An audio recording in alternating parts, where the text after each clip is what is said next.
Hello, everybody. Hubert here, and a really special guest today here with me, Wolf Hoffmann of the legendary band Accept. Hello, Wolf. How are you? All good?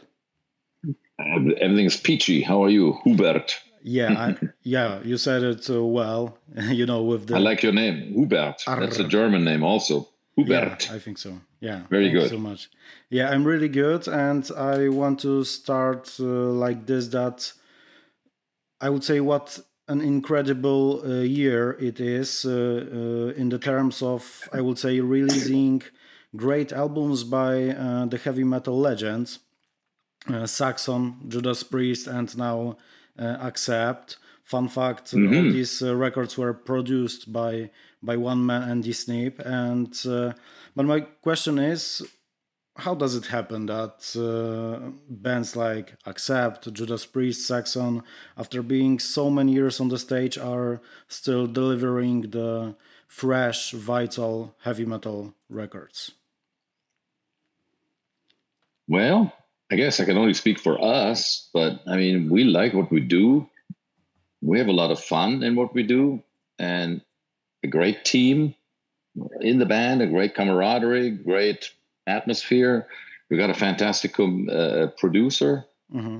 and that's kind of makes it all happen, I guess. There's not really a secret sauce that we drink or eat. It's nothing like that. It's just, it's a bit of experience and love for what you do. That's all it takes. All right.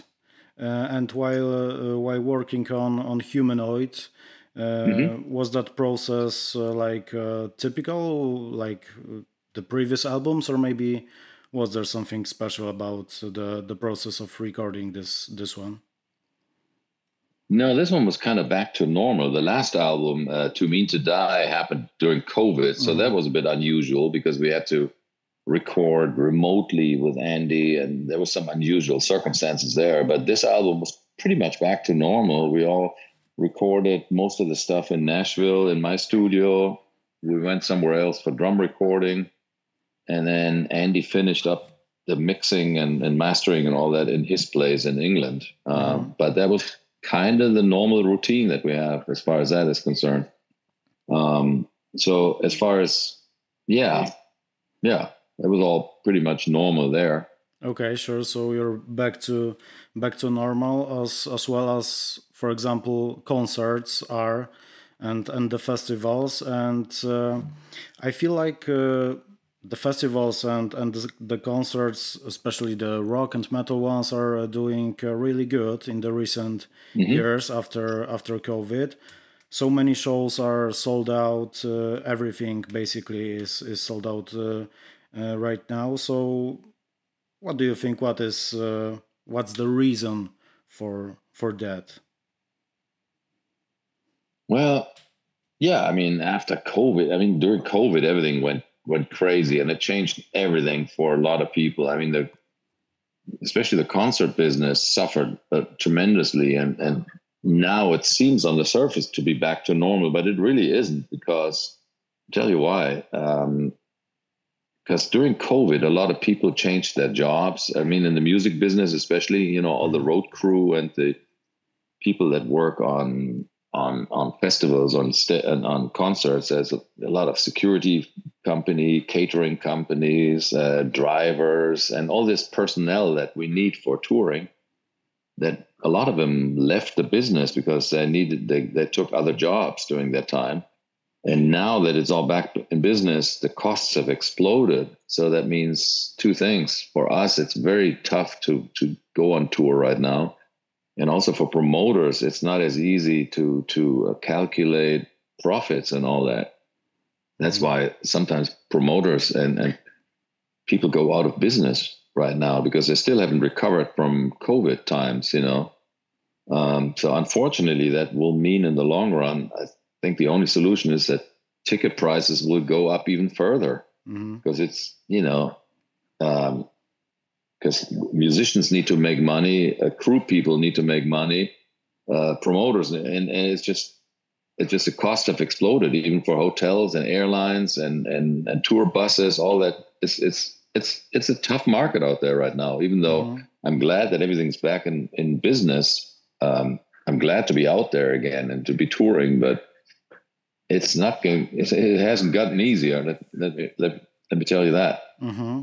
Okay, so it's not the only the positive side of that, but what were your thoughts while the COVID came to us a few years ago? That you predicted that after that there will be so many people on the concerts and they will be hungry to join the shows, or maybe were you thinking like more like they will be scared or something like that? What were your thoughts back then? No, I was pretty sure that once this COVID and times were over and all the mandatory, what do you call them? The restrictions were over. I was pretty sure that people would be hungry to go see live shows again, and that has really happened.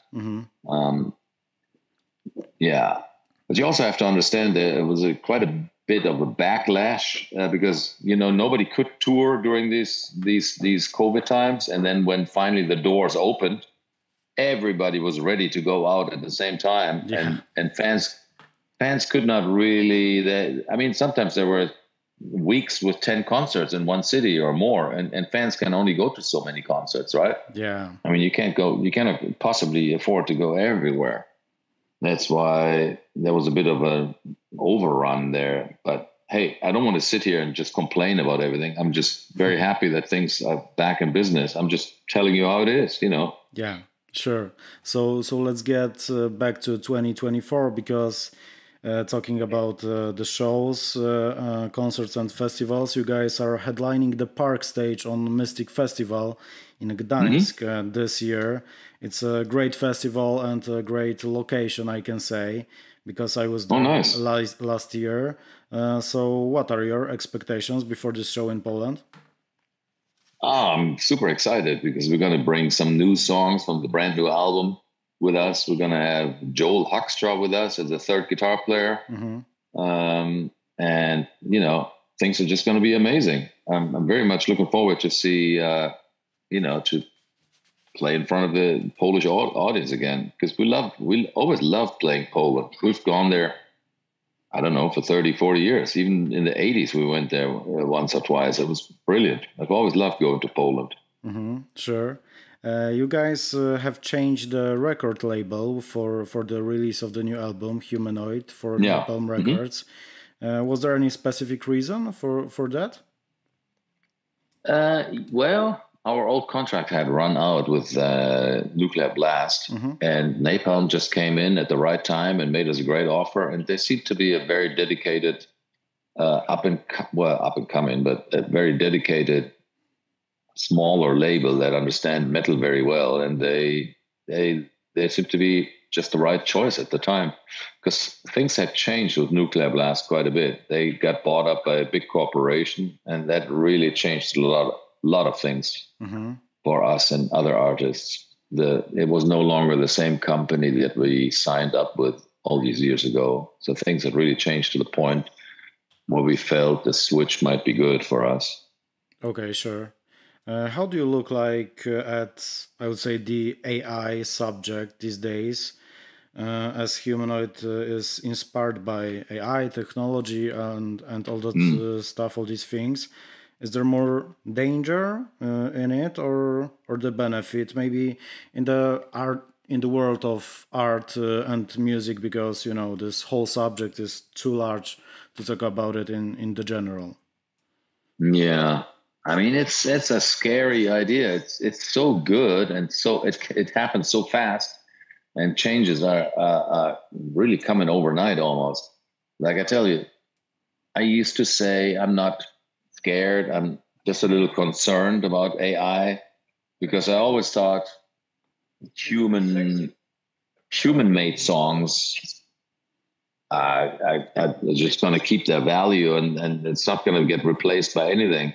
But man, I've heard some AI stuff the other day that was so fucking good. It's scary. It's really scary. And it happens within 30 seconds. It gets created by a machine. And I think that's scary to me as an artist.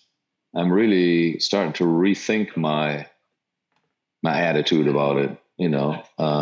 I'm hoping there will be a solution that, there will be either regulations in place that regulate, because I mean, there's so many open questions right now. Yeah. Who owns these songs, and can people do just anything with any song, and who,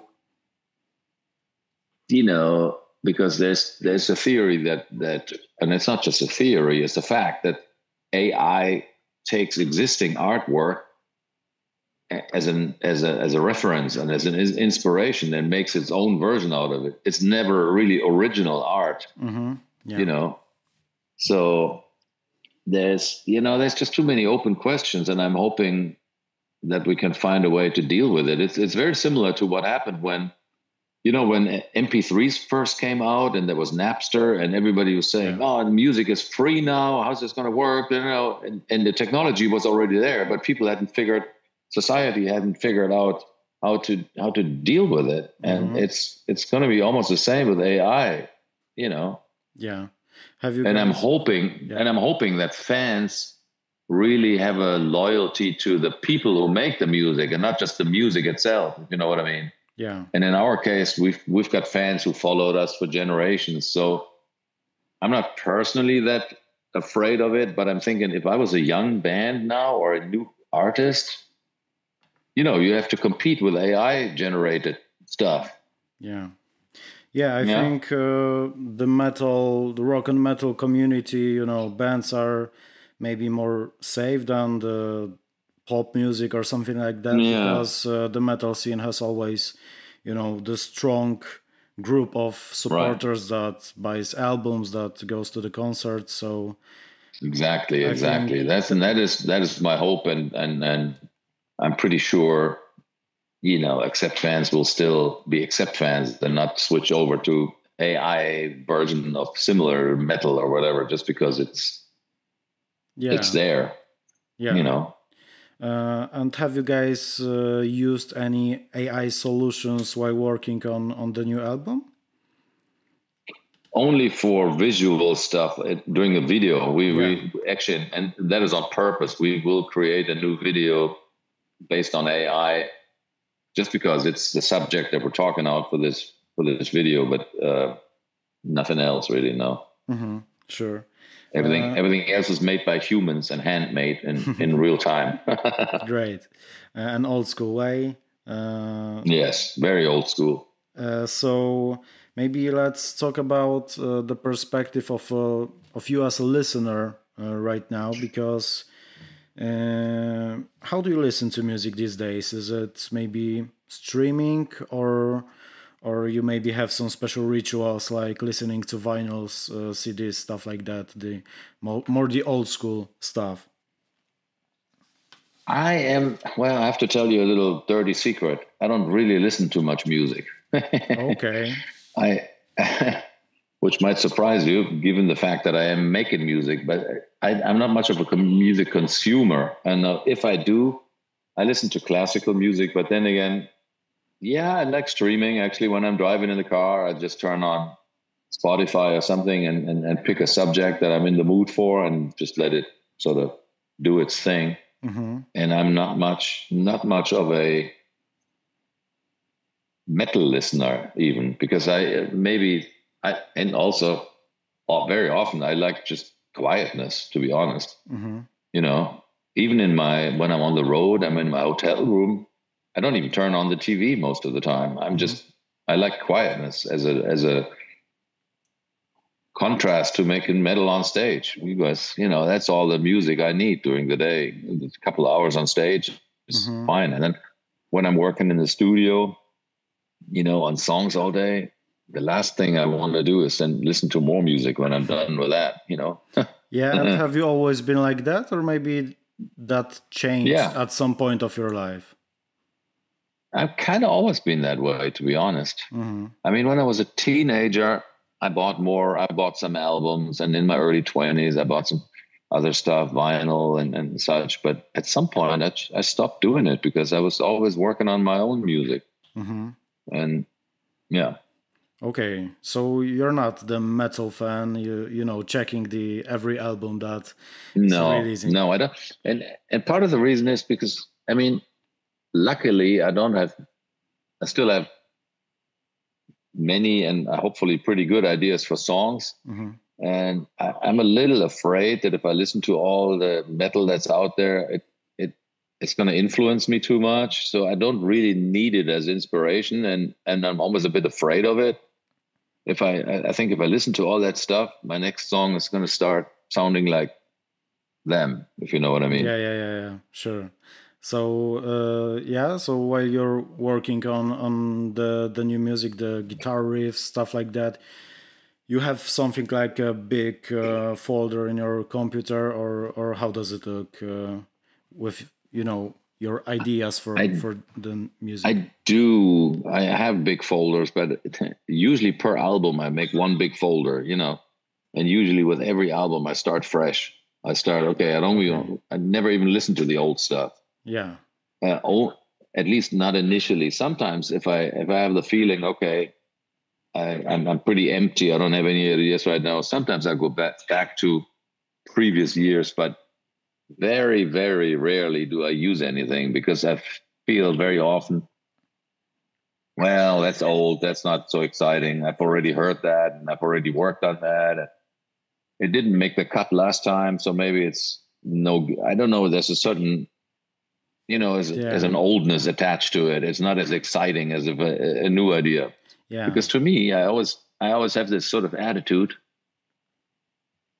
The next song could be the best song ever written, you know, and I always there's a certain excitement with that goes with it. When you start working on a song and you get all excited and you think like it's killer, it's brilliant, it's wonderful, you Hmm. know, then you know the next morning you listen back to it and you usually change your mind and you think, oh, maybe it's Yeah. not as exciting as I thought it was. Yeah. I So think. there's that, you know, Yeah, I think it's you really know, important to go with the flow and to, you know, to be excited about what you are doing right now, and that's why mm. the songs are, you know, and albums speaks to people because they are, you know, true in the way. Yeah, and I think it's also important they're created during that time, so they kind of um, yeah they have a reference to the time that we're in right now. This is what Accept sounds right now. You know, I kind of wanted to sound reminiscent of the '80s, and I wanted to sound like it could have been written at any point in time. But at the same time, I know if we spend 6 months or something on a new album, there's a um, certain freshness to it because it was created then, you Hmm. know, and not it wasn't leftover stuff from years ago. Yeah, yeah, I like the idea of you know, looking at the music, at the songs, at the albums as like a time capsule that, you know, is Yeah, referred to the times when it was made. It's yeah, always great, you know, to after, even yeah, after some years, to be back and feel yeah. This what is it's what about. I mean. Even when I go back to an older album, which I hardly ever do, but it gives me the feeling of, oh yeah, this is where we were 10 years ago. This is where Accept was at that point in time. Hmm. So when you hear a new album, this is where we are right now, and that's what I like. You Yeah, know. sure. Thank you so much, Wolf, for this amazing conversation, and all the best for you Good, with the new album great. and the Thank you very tour. much. Thank you very much for your questions. That was great. Thanks so much. Bye bye. All good. Okay. Bye-bye. Bye.